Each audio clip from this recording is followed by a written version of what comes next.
Nadine's POV. Dahil wala akong magawa buong araw, naisipan ko mag-declutter ng mga gamit ko. I need to let go of the things na hindi ko na kailangan. Sayang naman kung nakatambay lang dito sa closet ko. I will give this to our kasambahay o kung sino man ang may gusto sa mga gamit ko. Madami-dami na din ang nailabas kong mga gamit at malapit ko nang matapos ang paglilinis sa closet ko. Nang mapansin ko ang Christian Dior na panyong panlalaki. If I'm not mistaken, ito yung naiwang panyo na binigay ng nurse sa akin nung binuli ako ni na Wilma. Tinago ko pala to dito sa drawer ko. Nakalimutan ko na. Siguro yung lalaki nagdala sa akin na may-ari ng hanky. May initials ito sa gilid, ZMS, kagaya ng font ng brand. Sosyalin pala yung mayabang na yun, naka-personalize ang panyo. Itatapon ko na sana pero naisipan kong ibalik na lang. Maybe someday our paths will cross again. Malay natin, isasauli ko ito sa kanya. It must be special for him dahil may initials niya. Pasalamat ko na rin dahil hindi ako nakapagpasalamat sa kanya kahit pa sinabihan niya akong mabigat. Until now, natatawa pa rin ako sa tuwing naalala ko yung reklamo niya habang karga-karga ako. Talagang nagawa niyang pansinin ang weight ko kahit nawala na ako ng malay sa mga braso niya. Kaloka din si kuyang mayabang. Akala niya siguro nag-iinarte lang ako nun. I look at the hanky in my hand and smiled. Thanks to your owner, I'll return you to him soon. Princess, this is Zusa Maniego, your personal bodyguard, Dad said. Halos mabingi ako pagkatapos kong marinig ang sinabi ni Daddy. What the heck? Magiging bodyguard kong hambog na yan? It can't be. Dad, no way, I said and glared at the man who's just standing like a post and giving me a cold stare. He's really good at acting. Akala mo kung sino mabait sa harap ng magulang at mga kapatid ko. Yes way, princess. Natatawang sagot ni Dad sa akin at alam kong kapag ganito si Daddy is not taking my whims seriously. No need, Daddy. I can protect myself. I don't need. I try to defend myself but to no avail. Decided na si Dad at pati mga kapatid ko. Please, don't argue, baby. It's for your own good and beside, Zeus is your brother's friend. He's a retired army and I trust him. He's a good baby. He can protect you. Saka mabait na bata to. Wow. Just wow. I almost choke on what he said. Mabait? Yang hambog na yan? Mabait? Hindi mo na nga namang ginawa niyan sa akin, Dad. Pati ba naman ikaw, paniwalang paniwala sa kanya? I can't believe this. I hate this. Magtulkot padabog na umalis sa harapan ni na Daddy at Kuya. Wala akong pakialam kung anong iisipin niya. Brat na kung brat, I don't care. And what? He's my brother's friend? How come? I never saw him even once. And if ever kaibigan siya ni Kuya, parehas lang silang lahat ng ibang mga kaibigan nito. Mga annoying. Mga isip bata. I already wish that our paths won't cross again after that bar incident. Hanggang ngayon, naiinis pa rin ako sa kanya. Actually, hindi lang sa kanya, pati na rin kay Bettina. Every time naalala ko yun. If not because of that dare, hindi kami magkakalapit ng lalaking yun. First time in my whole life na nireject ako. Ang kapal na mukha niya. Not my type, not interested ha. Ang kapal mo. Bakit ka pa nagpakita sa akin? Lechi ka. Gusto kong ibalibag lahat ng gamit ko dito sa kwarto. Sa sobrang inis. Sa dinami-dami ng bodyguards na pwedeng magbantay sa akin. Bakit pang mayabang na yun? Kakausapin ko si Kuya Roland mamaya. Gusto kong palitan ng lalaking yun. I can't stand seeing his arrogant face. Feeling gwapo. Ano naman kung gwapo siya? Mas marami pang gwapo sa kanya na nagkakandara pa sa akin. That jerk! Ano akala niya sa sarili niya? Anong... Ma'am Nadine, dumating na po si Ma'am Bettina. Tawag ng kasambahay sa akin. Here comes the salarin. Si Bettina at ang lecheng pader-der na yan ang dahilan kaya ako nagkakaganito ngayon. Ma'am, muling tawag sa akin. Let her come here in my room, I shouted. I'm not in the mood to talk to anyone right now, pero hindi ko rin maatim na pauwiin si Bettina. Anong drama niya? Dati dumidiretso lang naman ito dito sa kwarto. Bakit ngayon kailangan ko pang bumaba? Wala akong balak lumabas sa silid. I don't want to see that guy face dito sa mansyon. Ang aga-aga pa nasira ng mood ko. I waited for more than 5 minutes pero hindi pa rin to umaakyat. Saan na naman kaya napunta ang babaeng yun? Bumaba ako sa kama dahil wala akong choice. Kailangan ko siyang salubungin at baka sa ibang room pumasok ang gaga. I'm about to open the door pero muntik pa ako mawala ng balanse na sinalubong ako ng tili at yakap ni Bettina. "Nadine!" Bettina exclaimed as soon as she entered my room. "Babe, I saw him! I saw the guy from the bar. Yung last time na dinner kita. Remember? He's downstairs, babe." Niyugid niya pambalikat ko na tila hindi makapaniwala sa nakita niya. So ano naman ngayon? Bakit tatamukhang masaya pa si Bettina na nakitang lalaking yun? Nakalimutan niya na bang kinuwento ko sa kanya paano ako nilait na lalaking yun? He is so handsome, babe. Mas gwapo pala siya sa umaga. At ang boses, girl, ang lamig ng boses niya. Parang nakakaakit na nakaka-excite. My gosh, mapapaspunk ni daddy ka sa kanya, girl. Do you know him? Bakit nandito siya sa bahay niyo? Bettina, have you forgotten what the jerk did to me last time? Nainis kong tanong sa kanya. Ano, porket gwapo, gano'n na lang yon. Kalimutan na lang ang pang-iinsulto niya sa akin? Kaibigan ko ba talagang babaeng to? Bakit bigla ata nagka-amnesia? Dati, galit na galit pa siya nung kinuwento kong nangyari sa bar. Pero bakit biglang nagbago atang ihip ng hangin? Nako friend, don't tell me hindi ka pa rin nakaka-move on hanggang ngayon. Baka naman kasi wala sa mood si Kuyang Pogi that night, kaya dead mo ang beauty mo. Does it give him the right to insult me then? Nairita kong tanong sa kanya. Bakit ba feeling ko kinakampihan ni Bettina ng lalaking yun? Do you like him? Of course not. I'm fine with Jo Marie for now, but I like him for you. Kinikilig pang sabi ni Bettina. Halos malaki ang mga mata ko sa sinabi ni Bettina. What the? Bettina? Are you kidding me? Easy, easy. Eto naman, hindi na mabiro. She burst out laughing na parang katawa-tawa talaga ang sinabi niya. It's not funny, you know. At saka ba't ang tagal mo umakyat? Don't tell me, nakipag-usap ka pa sa kanya.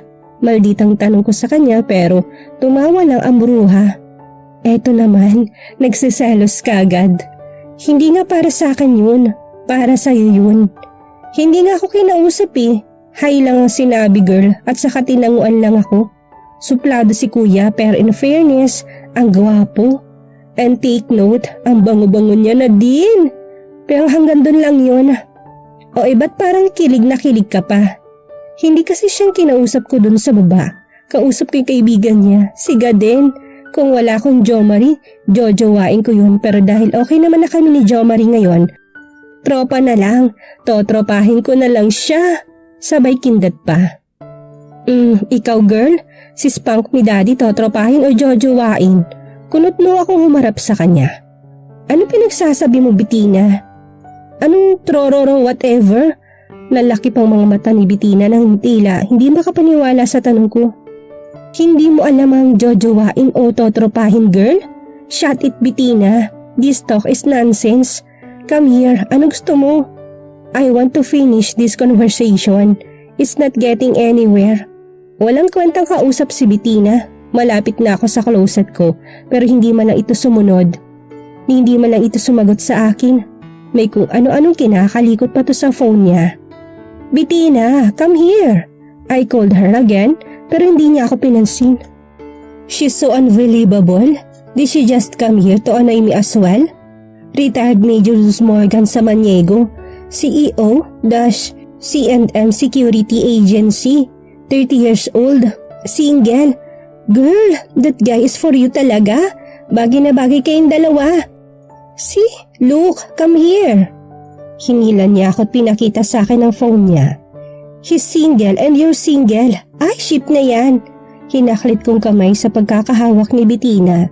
Lalo niya pang dinagdagan ng inis ko sa lalaking yun. Shut up, Bettina. Kung yan lang din naman ang pag-uusapan natin, you better leave. Dahil naiinis na ako sa iyo. Iritadong sagot ko sa kanya. Ang bilis din ng babaeng to makakakalap ng impormasyon.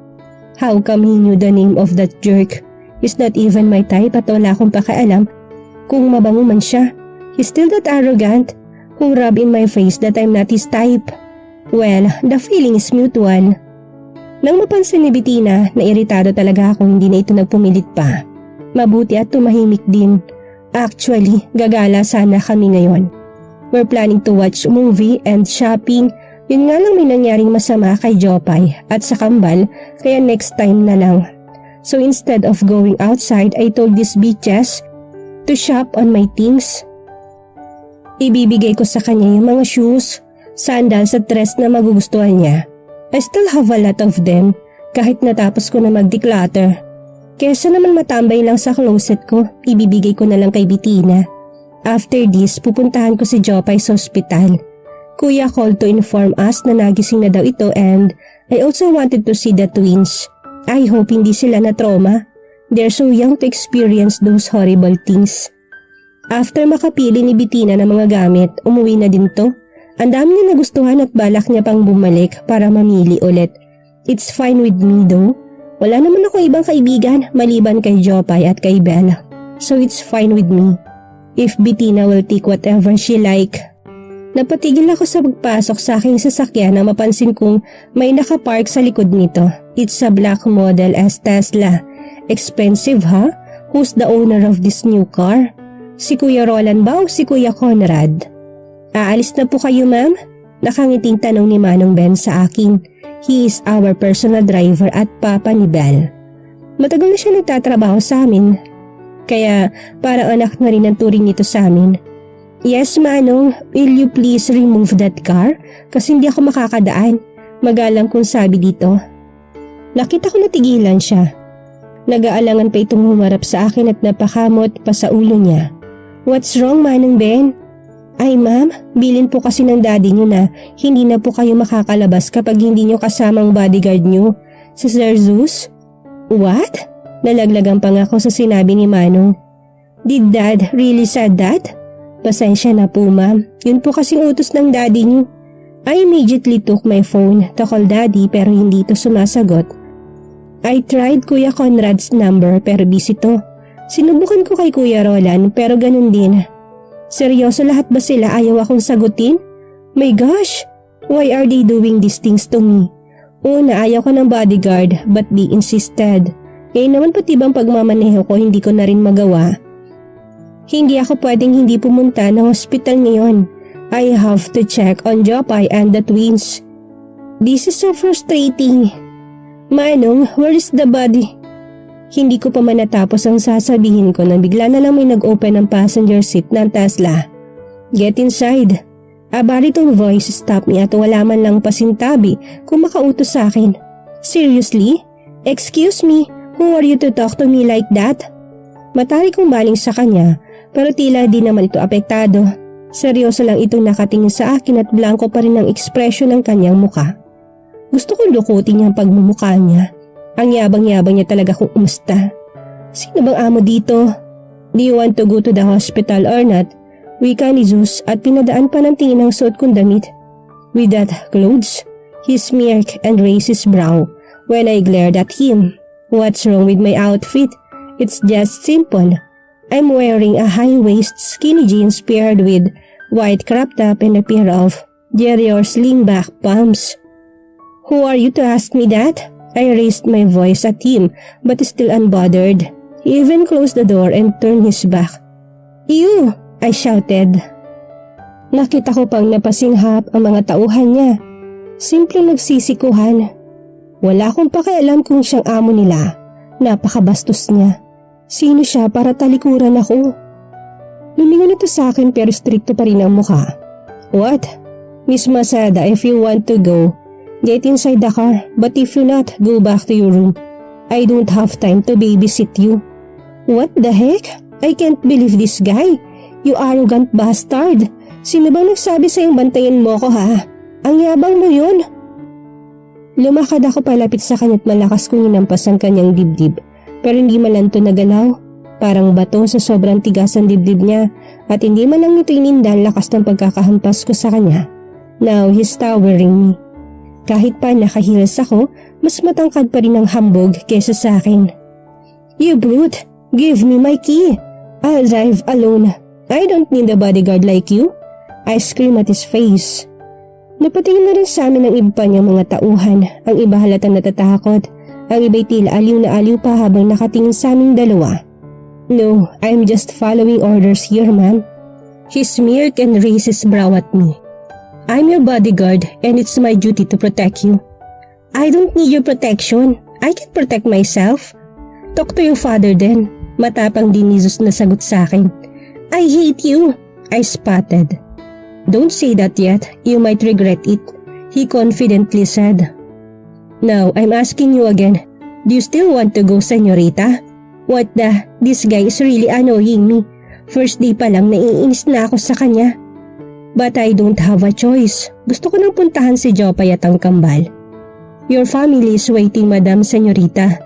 He said, emphasizing the last two words. Come on, don't be so stubborn. He opened the door again pero ayaw kong tumabi sa kanya.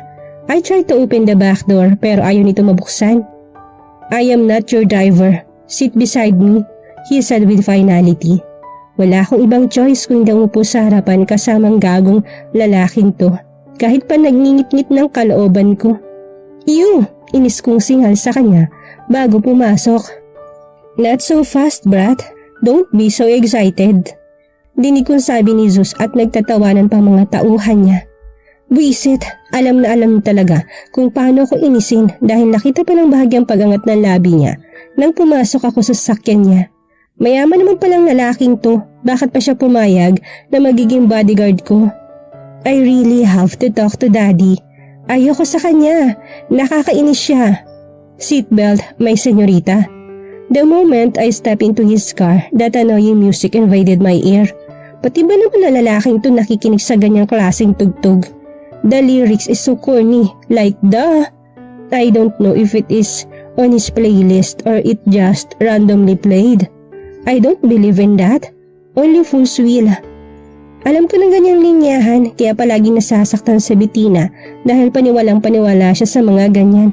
I can't take it anymore. This music is so annoying. I want a quiet ride. Gusto ko marelax ang utak ko pero nakakainis yung tugtog niya. Turn that off, sabi ko sabay turo sa stereo niya. Ilang minuto nang nakalipas pero deadma pa rin to. I don't know if he's concentrating on the wheel or naiinis na naman to sa akin. Are you deaf? I told you, turn it off.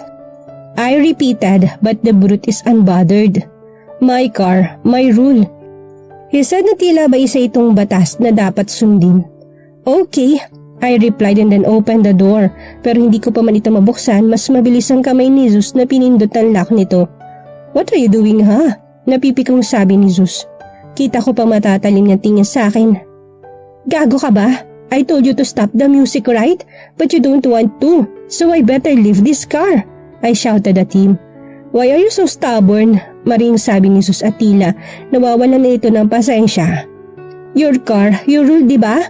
Buksan mo't bababa ako. Umiling-iling ito na tila hindi makapaniwala.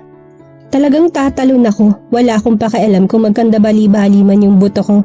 Tingnan natin kung sino mapapagalitan ni Daddy. That's how hard-headed I am. I can't control myself lalo na kapag galit ako. Gagong to, ang yabang-yabang. Pakialam ko kung sasakyan niya to. Ako bang nag-insist na sumakay dito? I saw him tighten his grip in the steering wheel bago nagsalita. What have I gotten myself into? This is so unbelievable. Nainis ni Zeus sabi sabay off sa music. There you go. Susunod naman pala ang dami pang arte. I smirk at him. Ako pa rin ang panalo. My car, may rule ka pang nalalaman. He's gushing but it's unclear. Siguro kanina niya pa ako gustong murahin dahil sa katigasan ng ulo ko. Shit, he murmured. Ay, gago, minura talaga ako. Sasagot na sana ako pero muli ito nagsalita. Now you won, happy? Sarkastikong tanong ni Zeus sa akin. Abay, happy talaga. Papatayin mo lang din naman pala nagmatigas ka pa. I smiled at him. Yung ngiting tagumpay, tinaas baba ko pang kilay ko para asarin siya. Brat, sagot niya sa akin. Suplado, hindi ko na siya pinatulan. Ang mahalaga masaya ako dahil nasunod yung gusto ko. I keep quiet for a while pero kung malamang sigmura ako. I'm hungry. Bigla ako nagutom dahil konti lang yung kinain ko kanina. Parang gusto kong kumain ng burger saka fries. I miss this type of food. Ayaw kasi ni Fiona na kumakain ako ng mga pagkain hindi pasok sa diet ko, lalo na kapag meron akong photoshoots at shows. That gay is so conscious with my body. Halos gutumin na ako nito para ma-achieve lang ang look na gusto niya. Pero in fairness naman sa kanya, may cheat day din naman ako kapag nakatapos ako ng commitments ko. Pero minsan lang din kasi sunod-sunod naman ang trabaho ko noon. Pero lately, napapansin ko nag-gain ata ako ng weight. Si Jopay kasi walang tigil kong kumain, walang pili sa pagkain, palibhasa hindi naman tumataba. Plus ang kambal pa na palagi akong binibigyan ng chocolate. Ilang buwan na din ako dito sa Pinas and I'm liking it. Enjoy ako sa bahay dahil sa kambal pero paano na lang kaya kung lilipat na ng bahay sina Kuya Conrad? Ano nang pagkakaabalahan ko? What do you want to eat? Akala ko kukontrahin niya naman ako pero himala atang maayos niya akong kinausap ngayon. Anything. Hindi ko rin naman kasi alam kung anong kainan ang madadaanan namin. Bastang alam ko lang, gutom ako. There's no such food like that. Striktong ganti ni Zeus sa akin. Bakit pa palagi tong galit? Sa akin ba siya galit or what? Napakasungit pa. Kung siguro hindi lang ako nito sinusungitan, magkakasundo kami. There, turo ko sa subway. I want to eat something from there. Nailing nitong nilikong sasakyan niya sa drive-thru ng subway. Mabutit hindi nito nagprotesta. Chicken guacamole salad for me and I will order turkey breast salad for Jopay and hindi ko pa man natapos ang sasabihin ko na magsalita ito. I thought you're hungry. Kulot ang kinan ni Zeus na nakatingin sa akin. I am. You ate like that earlier and you'll eat the same? Pakailan ba nito sa mga kinakain ko? Sa'yo nang gusto kong kainin eh. Buti nga hindi burger at fries eh. Saka paano niyo nalaman na ganun din ang kinain ko kanina ay halos hindi ko nga nakitang anino niya sa mansion kanina. Will you please give me my peace? I just wanted to eat in peace, please. I'm starving. Nagsisimula na naman ako mapikon. You'll not be full with that food. I didn't talk. I don't want to argue with him anymore. Nakaka-drain siya ng energy. At saka ayoko mawala ng gana. Ito din ata ang tipo ng lalaking ayaw patalo. Enough, that's too much. Putol ko sa kanya, balak niya atang orderin lahat na nakasulat sa menu. Sabing salad lang naman ang gusto ko. This guy really is unavailable. 1 minute mabait, 1 minute masungit. Do you want to order more, sir? Tanong ng crew na nasa speaker. Tumingin siya sa akin na tila nagtatanong kung may gusto pa ba akong idagdag. Inikutan ko siya ng mata. Baka gusto mong bilhin na lang lahat dyan. Kainis ka. Bulong ko. That would be all, miss. Thank you. Pinausad ni Jesus ang sasakyan na nakangiti. Ngiting panalong loko. What's funny? Wala akong maalalang nakakatawa. May saltik din ata sa utak ang lalaking to. Kung kanina napikon ko siya, pakaramdam ko ngayon, ako naman ang pinipikon niya. Simpleng ngisi niya lang naiinis na ako. Here, I said sabay abot ng card ko sa kanya pambayad sa lahat ng in-order niya. Baka kasi isumbat niya pa sa akin kung kakainin ko yung lahat. Keep it, matipid ni Sus na sagot sa akin. Eto na naman, magsisimula na naman kami. What's wrong with this guy ba? No, I insist. You want to eat in peace, right? Don't be stubborn, he said with finality. At dito po nagtatapos ang ika-4 na kabanata ng ating kwento at sana'y muli niyo po akong samahan sa mga susunod pang kabanata. Maraming salamat po.